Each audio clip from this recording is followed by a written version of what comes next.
the saints had been practicing plural marriage as a church since the 1840s. So this is almost a half a century. And just imagine if you tried to remove something that had been taught for half a century. There's going to be resistance. There's going to be a lot of differing opinions, and it's going to be a challenge. It will be difficult.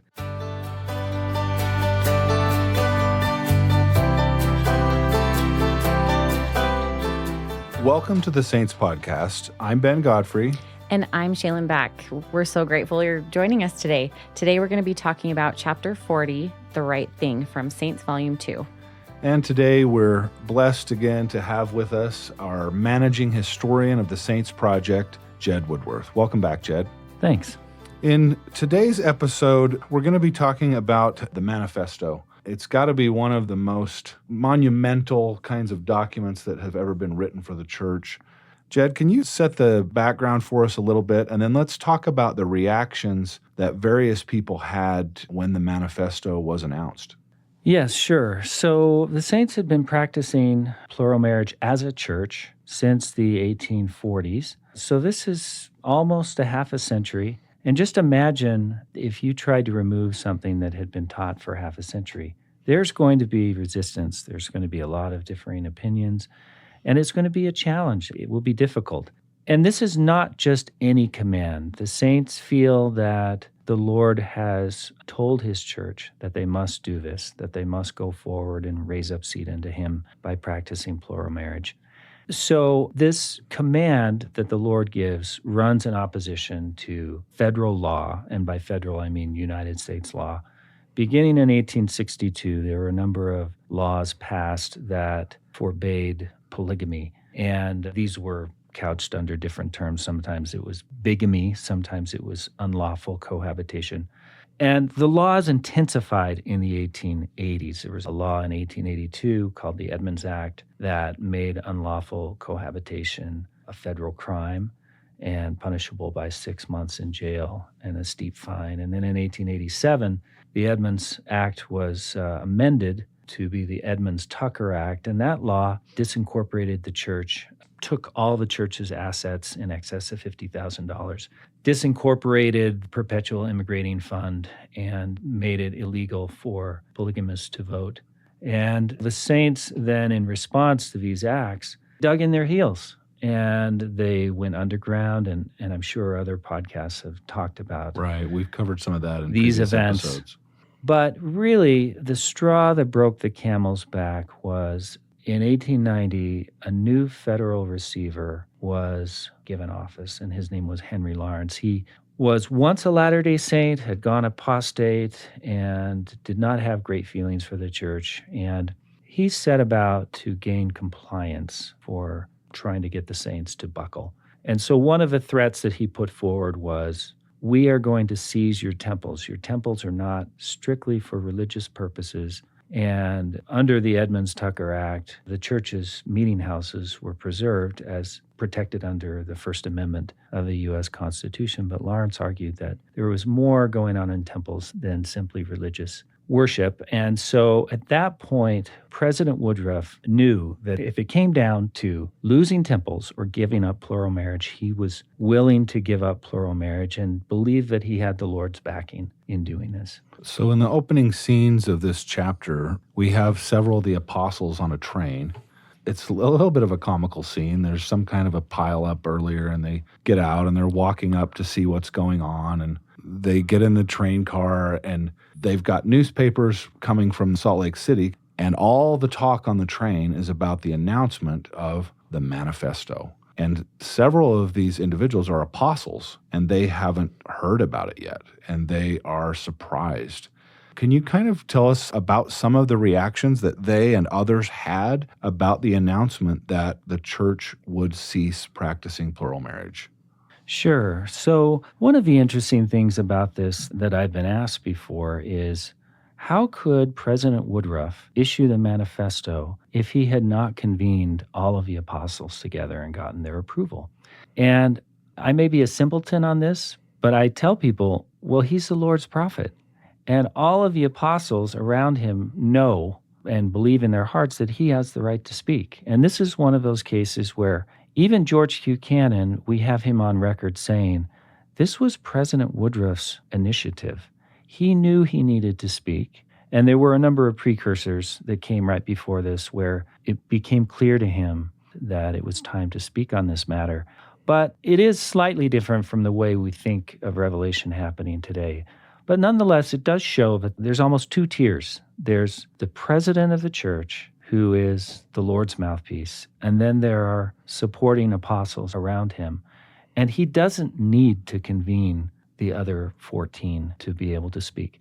Now, in this case, he did get the buy-in of apostles who were in Salt Lake at the time that he issued the manifesto, namely George Buchanan, Franklin D. Richards, Lorenzo Snow, several others.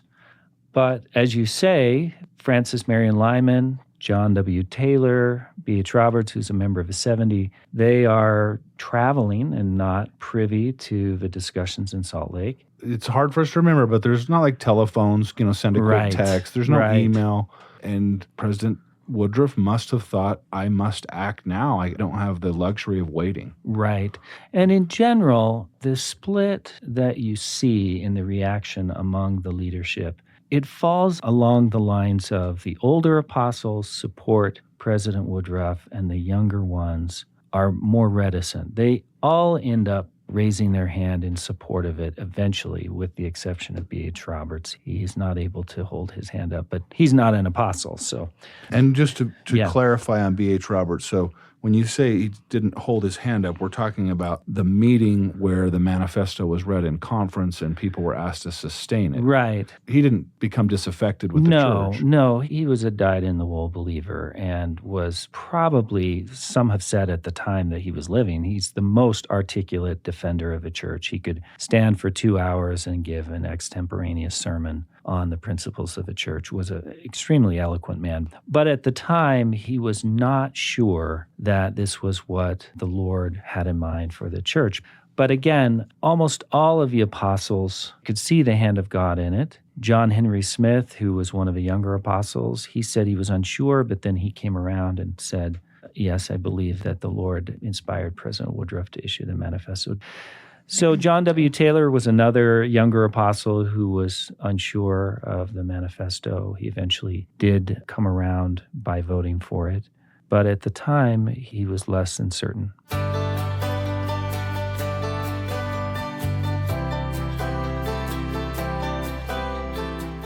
This is a very difficult topic. Plural marriage, there were difficulties when it was starting, and now there's difficulties when it's ending. And I'm trying to put myself in the position of the saints that were in this general conference when they were hearing the manifesto. And the book just points out, too, that for 2 generations, despite significant challenges, the good things that plural marriage brought about were marriage was made available to people who wanted it. They were able to raise large families of faithful children that became devoted parents, church members, leaders, and missionaries. We've talked about how many of the church membership today are descendants of plural marriages. And I thought this was interesting, too, that it also unified cultures. These marriages between different cultures, it just really united the church's diverse population. And so they're seeing all of these good things. And so when it's read, they just didn't know, especially what the repercussions were. So Right. these people that were involved in plural marriages, what was the direction or what were they supposed to do? Well, let me add another one to your list. Your list is great. I would just add this. One of the things that we see in the 19th century, and we see it in the church today, is that women come into the church in greater numbers than men, and women tend to be more active in church. And so in 19th century Utah territorial life, there was a superabundance of women in comparison to men. And one of the things that plural marriage allowed women to do was to have access to marriage at a time when they might not otherwise have access to marriage. And so here we have a command that says to enter God's presence, you must be coupled. To fully enter God's presence, it's a man and a woman who are married together, sealed together. And so plural marriage allowed women to carry out this command. And we sometimes forget that. Now, we know it's withdrawn today, and there's no hint of this practice coming back. But at the time, when the saints had defended the practice for 50 years in public print, and they had suffered so much for it, they had resisted the laws which they deemed to be unjust, They had gone into prison, they'd paid fines, they had gone underground under assumed names. All of this was really part of the collective zeitgeist at the time, where they said, well, so why did we have to undergo that? Why did God ask us to endure that? And over time, they were able to see that as something that would help test them and that made them stronger. But in the moment, when you hear this manifesto, you're wondering, why now? And what happens to me? You know, I'm Right. in this plural marriage. What happens to me and my children? Right. And let me also add here that we don't ever want to be in a position where we're locking God in to having said one thing and then he can't ever speak another thing. God speaks in our language and according to our needs. He speaks here a little, there a little, and he will adapt the message according to our circumstances. And that's part of his great love for us, that he's willing to speak to us in our particular condition. And I look at the manifesto as being one of those times where God is telling the church it's now time for a different course. And anytime God says that, it's going to be a challenge, especially when it's something that is deeply emotional as marriage. I'm glad you mentioned that, Jed, because George Q. Cannon, who's in this chapter, is invited to speak at the conference and explain the reasons why this change could happen. And he quotes Doctrine and Covenants section 124, verse 49, as to why the Lord may choose to implement a practice at one time and then change it. Let me just read a little piece of that. And this is, again, Doctrine and Covenants 124, verse 49. Verily, verily, I say unto you that when I give a commandment to any of the sons of men to do a work unto my name, and those sons of men go with all their might and with all they have to perform that work, and cease not their diligence, and their enemies come upon them and hinder them from performing that work, behold, it behooveth me to require that work no more at the hands of those sons of men, but to accept their offering. Now, this revelation was not given at the time of the manifesto. This is a revelation for Joseph Smith in the time of the saints in Missouri. Is that right? Well, it was given in Nauvoo, but it is accounting for why the Lord no longer requires the saints to go back to Jackson County or far west and build Right. temples. And so this has to be a very comforting thing. You know, it's almost like another scripture, well done, thou good and faithful servant. You know, this is the Lord saying to them, I've accepted your offering. And who couldn't look at this situation and say they really did do everything in their diligence, and their enemies have hindered them, and the work is going to be stopped in the temples, as you pointed out today. It seems like such a wonderful message that President Cannon is able to try to help them understand why. Right. And, you know, as you talk, Ben, I think about what led up to the manifesto. There were events where President Woodruff knew we need to dial it back. We need to pull back on this practice. And so the previous year, 1889, he had stopped permitting plural marriages from taking place in Utah. He had asked temple presidents to stop performing plural marriages. And so we see the numbers going way down. And actually, they had been going down since the 1870s. And so there was a gradual withdrawal. And it's more easily seen now than at the time. But all of that, I think, helped the prophet know this is what the Lord wants me to do. And he was absolutely clear. I have confidence that he was acting for the Lord and that this was not simply a political expedient move. This was something that he knew God wanted him to do. And I think in retrospect, we can see how the growth of the church, and especially the international church, really demanded us to pull away from this practice. Let's listen to a little quote here from the book, which is President Woodruff's own words about this change. The Lord will never permit me or any other man who stands as president of this church to lead you astray, he continued, reassuring any saints who questioned the divine origin of the manifesto. It is not in the program. It is not in the mind of God. If I were to attempt that, the Lord would remove me out of my place. It seems clear, as you've said, President Woodruff is confident this is the Lord's will. And now the test will be, how do we move forward? And I'm reminded of a wonderful sister that we're going to learn about in Saints. We've seen her in previous chapters, but this is Lorena Larson's story. What I love about Lorena Larson's story is so she is a second wife to Bent Larson, and she just was having a really hard time when the manifesto was first read, and she turned to her husband for comfort. So instead of saying anything, he just left the tent. And so she said, oh, yes, she thought, it's easy for you. You can go home to your other family and be happy with her. Well, I must be like Hagar, sent away. And darkness, she said, just flooded her mind. And she really questioned President Woodruff. And she said, if the Lord and the church authorities can go back on that principle, then there's nothing to the gospel. And it's just interesting that she then heard a voice that said, this is no more unreasonable than the requirement the Lord made of Abraham when he commanded him to offer up his son Isaac. When the Lord sees that you are willing to obey in all things, the trial shall be removed. And I know I'm telling this whole story, but I think it's so important that she got her own personal confirmation. And then her husband came back in and she told him about the presence that she had felt that removed her anguish. And he said, I knew I could not say a word to comfort you, which is why he left. And so he said, I went to a patch of willows and asked the Lord to send a comforter. And so to me, that just really personalizes the manifesto to this couple who's in a plural marriage and is seeking confirmation and seeking comfort and knowing what to do and just the support that they have for each other. And I know that wasn't the case across the board. So can you tell us about what were the consequences? What were other people in plural marriages, what were they doing? Sure. So let me back up and just comment on how the Lord speaks.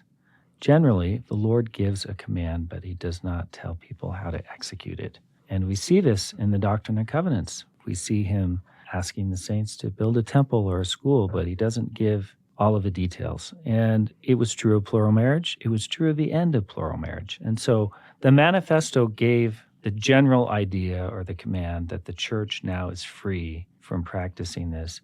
But what does that look like on the ground? The manifesto did not say that. And part of that was intentional, because if President Woodruff says too much, then the federal government can start parsing words and saying, well, I don't agree with this part. And so the manifesto did not differentiate between new plural marriages and existing plural marriages. And this is what someone like Lorena Larson is concerned with. She is in an existing plural marriage. And the question is, what does this mean for me? And everyone in the audience in the tabernacle or learning about the manifesto, say on the train with the authorities, they're asking this question, what does it mean for me personally? And for her, she is concerned that she will be abandoned. She is worried that the manifesto means my eternal sealing is over. But the manifesto, once again, does not say that. And as it turns out, the authorities are mortified that any couple would suppose that what the manifesto means is that they should terminate their sealing. President Woodruff never intended that, did not want that, and in fact, in one case said any man who divorces his wife on this ground should be disciplined by the church. But this is not publicly declared. And I think it's not publicly declared because people like Bent and Lorena, they have made sacred covenants with each other. And the authorities don't feel like these covenants should end.